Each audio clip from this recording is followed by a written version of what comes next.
Hello friends, வணக்கம் and welcome to Lux kitchen. இன்றைக்கி என்ன இன்ட்ரெஸ்டிங்கான வீடியோ பார்க்க போகிறோம் அப்படின்னா, மண்பானையில் எப்படி ராகி களி செய்கிறது, அந்த ராகி களிக்கு ஒரு சூப்பரான மீன் குழம்பு எப்படி செய்கிறது அப்படிங்கிறத பற்றி தான் பார்க்க போகிறோம். இது எல்லாத்துக்கும் தெரிஞ்ச ரெசிபி தான், ஆனால் தெரியாதவங்களுக்கு இது ஒரு யூஸ்ஃபுல்லாக இருக்கும் அப்படின்னு நினைக்கிறேன். ராகி களிக்கு நிறைய விதமான சைடிஷ் செய்யலாம். மீன் குழம்பு, கருவாட்டு குழம்பு, நல்லா புளிப்பான மாங்காய் குழம்பு, மொச்சக்கொட்டை குழம்புன்னு இந்த மாதிரி புளிப்பு வகையான குழம்பு எதுனாலும் சூட்டபுளாக இருக்கும். இன்றைக்கி மீன் குழம்பு எப்படி செய்கிறது அப்படிங்கிறது உங்களுக்கு செஞ்சு காட்ட போகிறேன். வாங்க வீடியோக்குள்ளே போகலாம். ராகி களிக்கு மீன் குழம்பு வைக்கிறதுனால ரொம்பவே கம்மியான குவான்டிட்டியில் தான் இன்றைக்கி மீன் எடுத்திருக்கேன். ஒரு 1/2 கிலோ மீன் எடுத்துக்கலாம். அதை இந்த மாதிரி மஞ்சத்தூள் போட்டு நல்லா பெசரி வச்சுக்கலாம். ஆல்ரெடி உப்பு போட்டு மீனை வாஷ் பண்ணி எடுத்ததுனால இப்போ நான் மஞ்சள் தூள் மட்டும் சேர்த்திட்டு நல்லா இந்த மாதிரி மிக்ஸ் பண்ணி வச்சுக்க போகிறேன். அதுக்கப்புறமா இந்த மீன் குழம்புக்கு தேவையான வெங்காயம் பார்த்துக்கிட்டிங்கன்னா இந்த கப்பில் ஒரு 3/4 கப்பு தான் எடுத்திருக்கேன். ஏன்னா இன்றைக்கி நான் ரொம்ப கம்மியான குவான்டிட்டி செய்ய போகிறதுனால இந்தளவுக்கு எடுத்தால் போதுமானது. இதுலேயே ஒரு 10 வெள்ளைப்பூண்டும் உரித்து வச்சுருக்கேன். அதுக்கப்புறமா எலுமிச்சம்பழ சைஸுக்கு நம்ம புளி எடுத்துக்க போகிறோம். ஏன்னா 3 தக்காளி இதில் நான் ஆட் பண்ண போகிறேன். அதனால் இந்தளவுக்கு புளி கரெக்டாக இருக்கும். உங்களுக்கு வேணும் அப்படின்னா இதிலேருந்து இன்னும் கொஞ்சம் அதிகமாக சேர்த்திக்கலாம். இப்போ இதை நம்ம ஊற வச்சிடலாம். இப்போ குழம்புக்கு அரைக்கிறதுக்கு தேவையான வெங்காயத்தை எடுத்தாச்சு. இதே மாதிரி தாளித்து விடுறதுக்கு தேவையான வெங்காயத்தையும் நம்ம இப்போ நல்லா வாஷ் பண்ணிவிட்டு கட் பண்ணி எடுத்துக்க போகிறோம். பொதுவாக வெங்காயம் சேர்த்தி நான் தாளிக்க மாட்டேன் மீன் குழம்புக்கு. ஆனால் இது ராகி களிக்கு செய்கிறதுனால சின்ன வெங்காயம் நிறைய சேர்த்திட்டு அதுக்கப்புறமா நம்ம தாளித்து எடுத்துட்டா ரொம்பவே சூப்பராக இருக்கும். இதுக்கு மீடியம் சைஸ் தக்காளி 3 தக்காளி எடுத்துக்க போகிறேன். அதை நல்லா வாஷ் பண்ணிவிட்டு அந்த கண்ணு பகுதி எல்லாத்தையும் நம்ம கட் பண்ணி எடுத்துடலாம். அதுக்கப்புறமா நல்லா ரஃப்பாக சாப் பண்ணி அதை தான் நம்ம வதக்கி எடுக்க போகிறோம். 3 தக்காளிக்கு அந்த ஒரு எலும்பிச்சம்பழ சைஸ் புளி எடுத்துக்கிட்டாலே கரெக்டாக இருக்கும். ஆனால் இன்னும் புளிப்பு தூக்கலாக வேணும் அப்படிங்கிறவங்க அதிலேருந்து இன்னும் கொஞ்சம் புளி ஆட் பண்ணிக்கலாம். இப்போ இதெல்லாம் கட் பண்ணி வச்சாச்சு. அதுக்கப்புறமா நம்ம மசால் வதக்கி எடுத்துடலாம். கொஞ்சமாக எண்ணெய் ஆட் பண்ணிக்கலாம். நீங்கள் கடலெண்ணெய், நல்லெண்ணெய் எது வேணாலும் ஆட் பண்ணிக்கோங்க. எண்ணெயை நல்லா காய விட்டுட்டு அதுக்கப்புறமா நம்ம 1 ஸ்பூன் அளவுக்கு ஜீரகத்தை ஆட் பண்ணிக்க போகிறோம். இன்றைக்கி வரமல்லி, மிளகாய் எல்லாம் வறுத்து அரைக்காமல் பொடி வகைகள் தான் சேர்த்திக்க போகிறோம். ஜீரகத்தை மட்டும் பவுடராக இல்லாமல் அதை முழுசாக சேர்த்திட்டு நல்லா பொரிய விட்டுடலாம். ஜீரகம் கொஞ்சம் தூக்கலாக போட்டுட்டிங்க அப்படின்னா கண்டிப்பாக குழம்பு கசந்துரும்.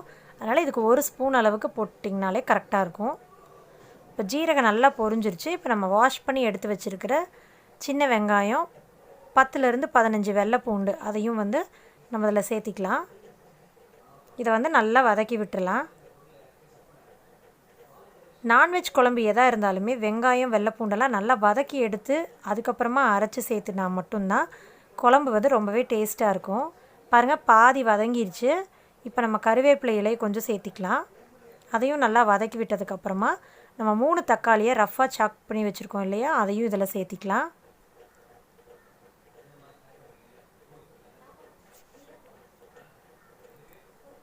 எப்போவுமே புளி சேர்த்தி மட்டும்தான் நான் மீன் குழம்பு வைப்பேன். ஆனால் ஒரு தடவை ராமேஸ்வரம் ட்ரிப் போயிருந்தப்போ அங்கே இட்லிக்கும் ரைஸ்க்கும் தக்காளி குழம்பு கொடுத்தாங்க. அது ஒரு புதுவிதமான டேஸ்ட்டாக இருந்துச்சு.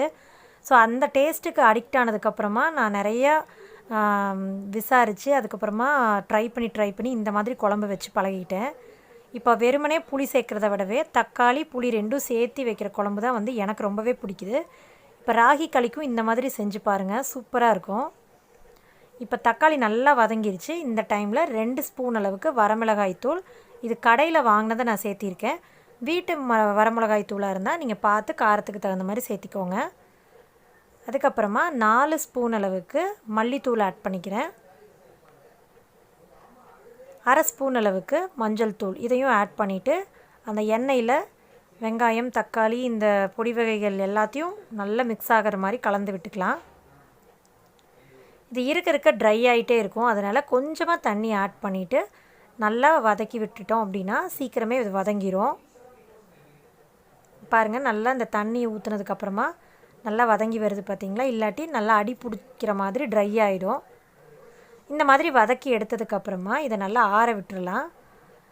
இந்த டைமில் நம்ம களி செய்யறதுக்கு தேவையான தண்ணியை மண்பானையில் ஊற்றி நல்லா கொதிக்க வச்சிடலாம். நான் 2 செம்பளவுக்கு தண்ணி எடுத்திருக்கேன். அது கிட்டத்தட்ட 8 டம்ளர் தண்ணி பிடிக்கும். அந்த செம்பு மீடியம் சைஸ் டம்ளரில் 8 டம்ளர் பிடிக்கும். இப்போ அது கொதிச்சிட்ருக்கிற டைமில் நம்ம குழம்பு தாளித்து விட்டுடலாம். அதுக்கு ஒரு கடாயில் ஒரு 2-3 டேபிள் ஸ்பூன் நல்லெண்ணெய் ஆட் பண்ணிக்கலாம். எண்ணெய் நல்லா காஞ்சதுக்கப்புறமா நம்ம எடுத்து வச்சுருக்கிற வெந்தயம் ஒரு அரை ஸ்பூன் மட்டும் சேர்த்திக்கலாம். எண்ணெய் ரொம்ப ஹீட் ஆயிடுச்சு அப்படின்னா நம்ம வெந்தயம் போட்ட உடனே அது டக்குன்னு கலர் மாறிடும். அந்த மாதிரி சீக்கிரமே கலர் மாறுறப்ப வெந்தயத்தோட கசப்பு தன்மை வந்து ரொம்பவே அதிகமாக இருக்கும். அதனால் மீடியமாக வச்சு ஆயில் ஹீட் பண்ணிவிட்டு வெந்தயத்தை ஆட் பண்ணிடலாம். நல்லா கலர் மாறினதுக்கப்புறமா எடுத்து வச்சுருக்கிற வெங்காயம் நல்லா கட் பண்ணி வச்சுருக்கோம் இல்லையா, அந்த வெங்காயத்தை சேர்த்திக்கலாம்.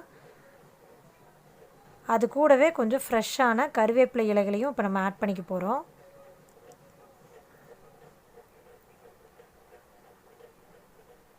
இதையும் ஆட் பண்ணிவிட்டு இதை நல்லா வதக்கி விட்டுடலாம். வெங்காயம் வந்து நல்லா வதங்கிடணும்.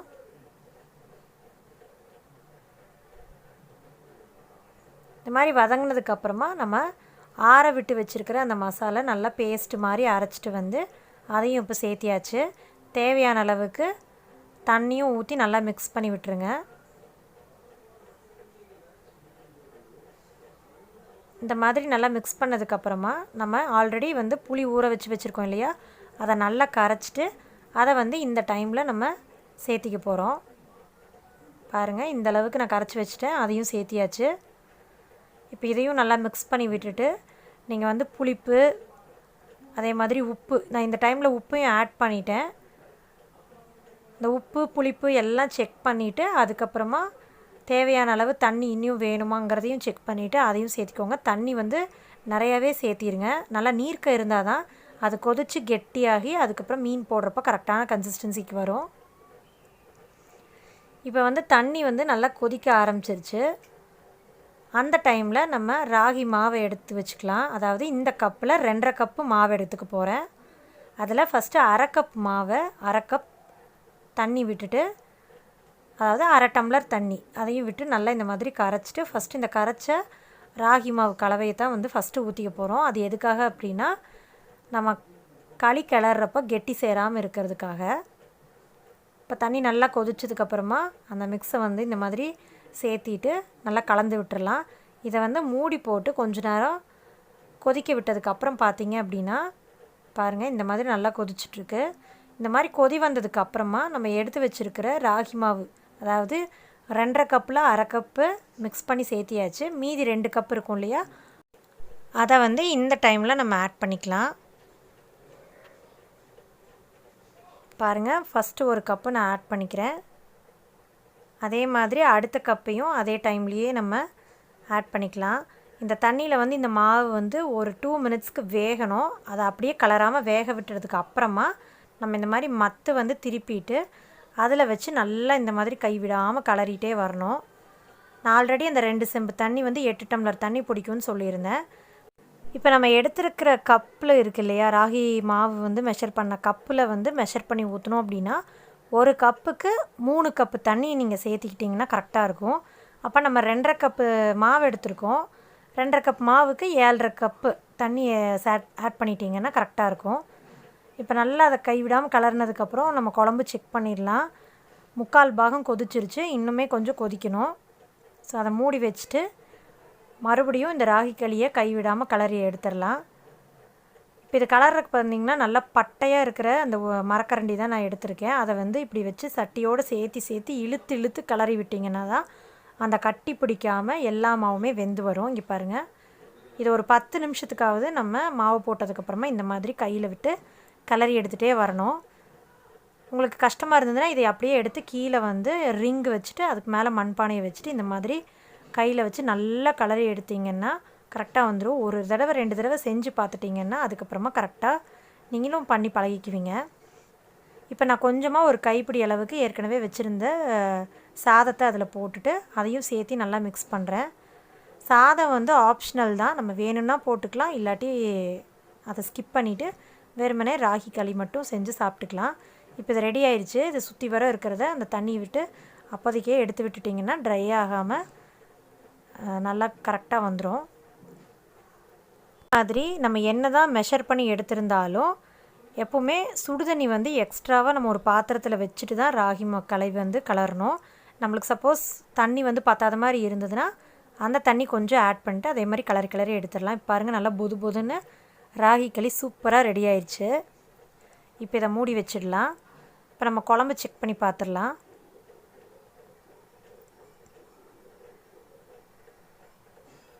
பாருங்கள் குழம்பு நல்லா கொதிச்சிருச்சு. இந்த டைமில் நம்ம மீன் சேர்த்திக்கிட்டோம் அப்படின்னா கரெக்டாக இருக்கும். இதில் வந்து வெரைட்டியான மீன் தான் இருக்குது. இது வந்து ஒருத்தவங்க எங்களுக்கு கொடுத்ததுனால இது எல்லாமே வந்து மிக்ஸ்டாக தான் இருக்கும் இந்த மீன். இதில் முழு மீன் சின்ன மீனும் நான் போட்டிருக்கேன். இப்போ மீன் எல்லாமே சேர்த்து முடிச்சதுக்கப்புறமா லைட்டாக அந்த குழம்பு எடுத்து அப்படியே மேலே ஸ்ப்ரெட் பண்ணி விட்டுட்டு க்ளோஸ் பண்ணி வச்சிடலாம். ஒரு 5 நிமிஷம் மீடியமாக வச்சு ஒரு கொதி வந்ததுக்கப்புறமே நம்ம ஆஃப் பண்ணிட்டோம்னா மீன் குழம்பு சூப்பராக ரெடி ஆயிரும். இப்போ நம்ம செஞ்சு வச்சுருந்த களியை வந்து ஓப்பன் பண்ணி பார்க்கலாம் எப்படி இருக்குது அப்படின்னு. பாருங்கள் நம்ம செஞ்சதை விடவே கொஞ்சமாக கெட்டியாகி வந்திருக்கும். இப்போ இது கரெக்டான கன்சிஸ்டன்சியில் இருக்குது. பாருங்கள் குழம்பு சூப்பராக ரெடி ஆயிடுச்சு. எப்போவுமே வந்து ஃபஸ்ட்டு டைம் செய்கிறப்ப நம்மளுக்கு பயமாக தான் இருக்கும். ஆனால் ஒரு தடவை 2 தடவை நம்ம செஞ்சிட்டோம் அப்படின்னாலே அந்த பக்குவம் வந்து நம்மளுக்கு வந்துடும். ஸோ பயப்படாமல் செஞ்சு பாருங்கள். கண்டிப்பாக ராகி களியும் மீன் குழம்பும் சூப்பராக வரும்.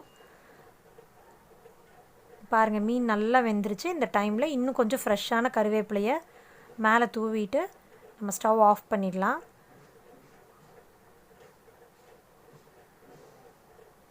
இப்போ ராகி களியும் சூப்பராக ரெடி ஆயிடுச்சு. அதுக்கு மீன் குழம்பும் ரொம்பவே சூப்பராக ரெடி. இப்போ அதை சர்வ் பண்ணிடலாம். இந்த மாதிரி ஒரு கரண்டி எடுத்துக்கோங்க. அதை வந்து நம்ம பக்கத்துலேயே ஒரு பவுலில் தண்ணி வச்சுக்கிட்டு நம்ம ஒவ்வொரு தடவையும் எடுக்கிறப்ப இந்த மாதிரி டிப் பண்ணி தான் எடுக்கணும். ஸோ கரண்டியை தண்ணியில் நனைச்சிட்டு அதுக்கப்புறமா நம்ம இந்த மாதிரி எடுக்கலாம். நீங்கள் இதை வந்து கையில் வச்சு நல்லா உருண்டை தட்டி அதுக்கப்புறமாவும் நீங்கள் சர்வ் பண்ணலாம். பட் அது முடியாது எனக்கு கஷ்டமாக இருக்கும் அப்படின்னா இந்த மாதிரி கரண்டியில் எடுத்துகிட்டு ஈவனாக எல்லாத்தையும் நல்லா அமுத்தி விட்டுட்டு அதுக்கப்புறமா நம்ம சர்வ் பண்ணலாம். இது பெரிய வந்து ரொம்ப கஷ்டமான வேலையெல்லாம் இல்லை. பட் இது ரொம்பவே ஹெல்த்தியான ஃபுட்டுங்க கூட. அதனால் கண்டிப்பாக உங்கள் வீட்டில் ட்ரை பண்ணி பாருங்கள். ஸோ ஒவ்வொரு தடவையும் எடுக்கிறப்ப இந்த மாதிரி கரண்டியை தண்ணியில் நனைச்சிட்டு அதுக்கப்புறமா நம்ம களியை எடுத்து இந்த மாதிரி நல்லா தட்டி விட்டுட்டு நம்ம சர்வ் பண்ணிடலாம்.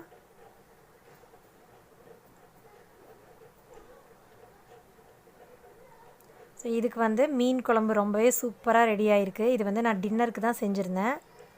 இது எந்த டைமுக்கு வேணாலும் நீங்கள் செஞ்சு கொடுக்கலாம்.